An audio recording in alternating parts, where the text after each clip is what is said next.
Breaking news చూస్తున్నాం.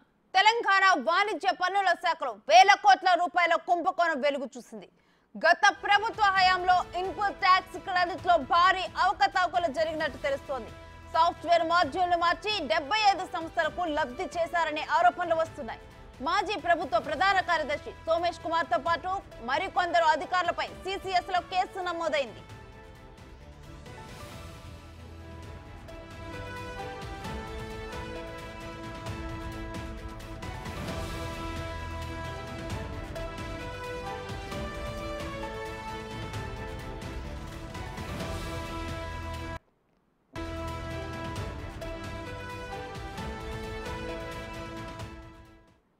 ఇక ఇదే అంశానికి సంబంధించిన డీటెయిల్స్ మా ప్రతినిధి సురేష్ అడిగి తెలుసుకుందాం లైవ్ లో.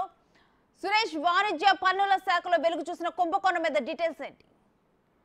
గత ప్రభుత్వంలో కమర్షియల్ ట్యాక్స్ డిపార్ట్మెంట్లో భారీగా అవినీతి జరిగినట్టు ఆడిటింగ్లో అధికారులు గుర్తించడం జరిగింది. దీనిపైనే సిసిఎస్ పోలీసులకి ఆ శాఖకు సంబంధించిన జాయింట్ కమిషనర్ ఫిర్యాదు చేయడం జరిగింది. దీంతో ఈ వ్యవహారం అంతా కూడా బయటికి రావడం జరిగింది. దాదాపు అప్పటి సిఎస్గా ఉన్నటువంటి సోమేష్ కుమార్ ఆధ్వర్యంలోనే ఈ కుంభకోణం జరిగినట్టు గుర్తిస్తున్నారు. దీనికి సంబంధించి పోలీసులు కేసు నమోదు చేశారు.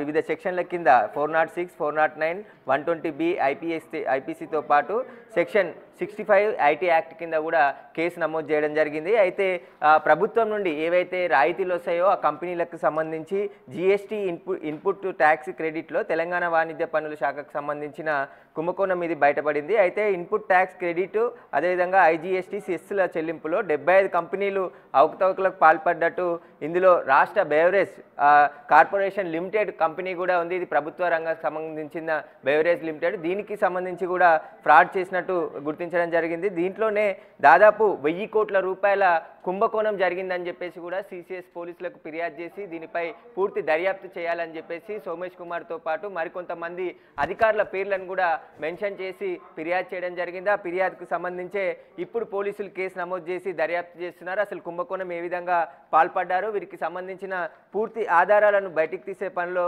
పోలీసులు ఉన్నారు. అయితే గతంలో మనం చూసాము జిఎస్టీ రూపంలో కూడా స్కామ్కు పాల్పడ్డారు. జిఎస్టీ బకాయిలు, జిఎస్టీకి సంబంధించిన చెల్లింపుల్లో కూడా అవకతవకలకు పాల్పడ్డారు. అయితే ఇప్పుడు ఈ కమర్షియల్ ట్యాక్స్కి సంబంధించిన అవకతవకల్లో కూడా 75 కంపెనీలకి లాభం చేకూర్చే విధంగా అప్పటి అధికారులు నిర్ణయాలు తీసుకున్నట్టు తెలుస్తుంది. ఆ నిర్ణయాలే ఆడిటింగ్లో బయటపడింది. 1000 కోట్ల రూపాయల ప్రభుత్వ ఖజానాకు కూడా నష్టం జరిగే విధంగా చూశారని చెప్పేసి కూడా ఫిర్యాదు చేశారు. మనం కంప్లైంట్ కాపీ కూడా ఇక్కడ ఉంది, మనం చూడవచ్చు. Telangana government of Telangana commercial tax డిపార్ట్మెంట్కి సంబంధించిన కమిషనర్ కంప్లైంట్ ఇచ్చారు. దీనికి సంబంధించి మొత్తం